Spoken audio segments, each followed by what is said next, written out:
Hi guys, and welcome to this quick introduction to Adobe After Effects.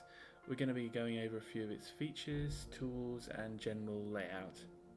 So when you open up After Effects, you're greeted by this screen here, and you can either open previously saved projects, or like in this case, we're going to create a new project. Then you're given two separate options to create your composition. You can create a new composition manually and select all the features that you want, or you can create a composition from footage. And if you click on that, what that does, if you select a video clip, it will create a composition using the settings of that video clip or image. So it will use the same resolution, the same image size, and the same frame rate. So it might save you some time if you're adding visual effects to a video clip. We're not doing that today, so we're just going to create our composition from scratch. So we'll select the frame rate, the resolution, the image size manually. So we're just going to create a new composition. We're going to click on that, and that brings up a dialog box with all the different parameters that we can change. So by default, at least for me, it's set to HDTV on 1080p, which is standard high definition video, 25 frames a second, which is also standard frame rate. You've also got the duration of your composition, which is set to 10 seconds. So we're going to click OK. This is the After Effects layout. Now, what is After Effects for? After Effects is for visual effects, it's for animation, it's for graphics, motion graphics. You might also hear it described as compositing software, and what compositing is when you take different types of media and you combine it into a single finished product. So if you were a compositor in an animation studio, you might have to take the character animation, the background artwork, various other assets, and combine all these elements into a final shot. This same principle applies to VFX as well, and in fact to all other types of animation. It's all about combining these elements. And the way this is happening is through layers. So if you're familiar with Photoshop, After Effects works on very much the same way. And in fact, like a lot of image editing software, After Effects is essentially Photoshop but for moving image. So if I go back to my text tool and I just click anywhere, I can create more text, and that's created another layer here, a separate layer. This is my toolbar, so I was using my type tool there. You'll be familiar with some of these other tools if you've used Photoshop or similar software. You've got your pen tool, your eraser tool, brush tool, shape tool, and they work in similar ways. By default, I'm on rectangle, but if I hold down my left click, I can select other shapes, and you just click and drag to create a shape. You can change its color. So I've got some options here, but most of my options are down here. This is how I edit my layers. I can transform the position of my layer, the position of the scale, its rotation, how transparent it is. And there are other options too. If I create another shape, it's actually within the same layer by default. So this layer now contains a number of different shapes. If I want to create a new layer, I'm just going to minimize the shape attributes, deselect it just by clicking anywhere, and create another shape. And now I've created a new shape layer, which contains one rectangle. You can also use the shape tool as a mask. So if you're selected on a text layer, say, you can use it to mask out parts of the image.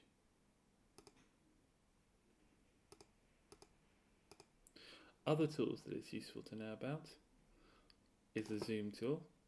You can zoom in. You can also scroll. You can also zoom in here.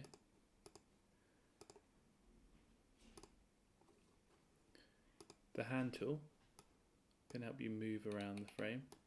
So if I'm zoomed in, you can use it to navigate. And this is the selection tool. So you can use this for moving things around or selecting things.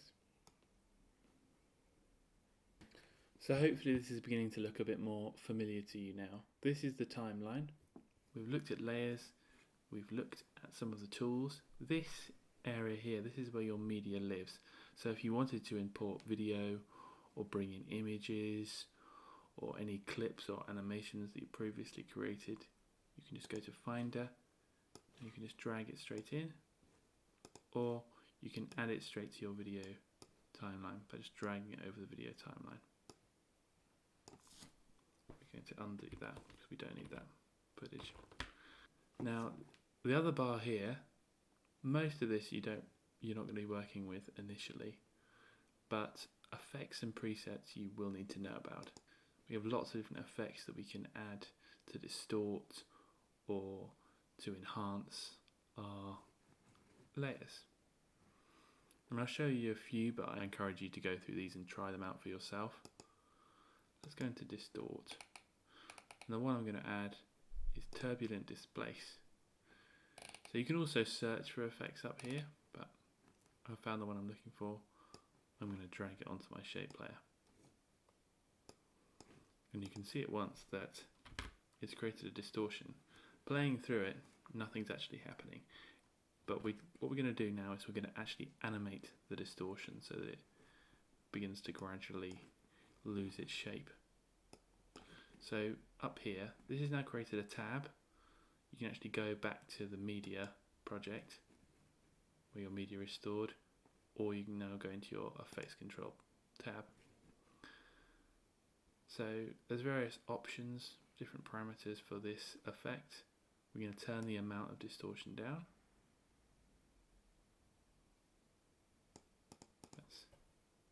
Make that 0. Now, everywhere in After Effects that you see one of these stopwatches, that is because it can be animated. So if I click on the stopwatch, I've enabled the keyframing. And there you can't actually see, unless I open the layer, you can actually see that a keyframe has been created. If I move to the end of the project, and then I change this setting now, it will automatically create another keyframe, and it will animate between the two keyframes. So if I turn up the amount of distortion up, it's created another keyframe, and it's going to animate between the two now. Now you can see this bar has turned green. That means the animation is loaded and ready to play. If I change something now,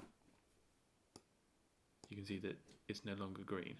Sometimes it takes a while for footage to load, so depending on how complicated your composition is, it may take a while for it to load the animation. One of the reasons it's loading quite quickly now is because it's on third of the resolution, so you can change the resolution and this will change how fast it will play back. So if I put it onto full resolution, it'll be a lot sharper, but it will be a lot slower to load, as you can see. So it's good to actually keep that at around half or a third, depending on how fast your computer is.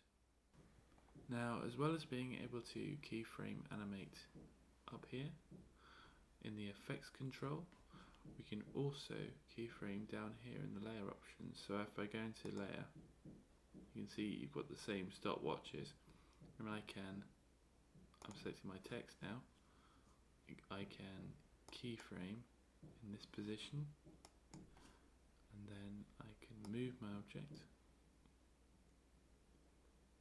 and you can see that I'm keyframing now between two positions, and I can actually flip between them here. I can do the same for scale. I can scale it right down. I'm going to have to, and then scale it right up again.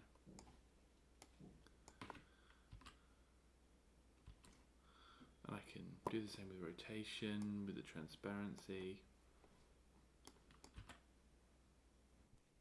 You can animate almost every setting and attribute within After Effects. And if you can't see that attribute, you can go to Animate and you can add that attribute to the layer options so that you can animate it. So I can animate the tracking of the text, for example. Change the tracking amount like that. And I could have that animated over time. Now that we've created this beautiful animation, we need to export it as a video file. And there's more than one way to do that in After Effects, but I think the best way to do that is through Media Encoder. And Media Encoder is a separate piece of software that comes with After Effects. It looks like this. It's basically a separate renderer, so I can send my After Effects file here and it will render it for a video file. And the way you do that is you go to File and you go to Export and you go to Add to Media Encoder Queue. And the other way to export files is just through the render queue. After Effects has a built-in render queue, but I'm going to show you Media Encoder and I think it has a few advantages. Let's add to Media Encoder queue.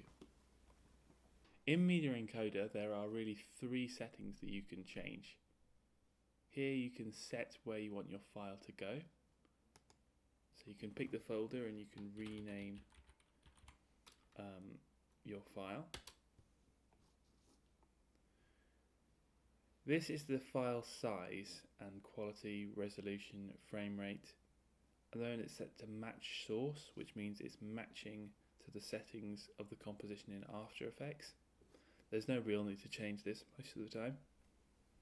I've set it to H.264, which is quite a good format because it uses quite a small file size but maintains the quality. There are many other formats to choose from here, but I think H.264 is a good option. When you're ready, you can just click the play button and that will render the file. One of the advantages of using Media Encoder is that it does not freeze up After Effects, so you can carry on editing projects and using After Effects as your files are rendering. Our file is now rendered and we can just click on that and that will take us to the folder and we can play our animation. Thanks for watching this short introduction to Adobe After Effects. I have a more in-depth tutorial available which goes into more detail into creating a more complex sequence. Thanks for watching. Take care, guys.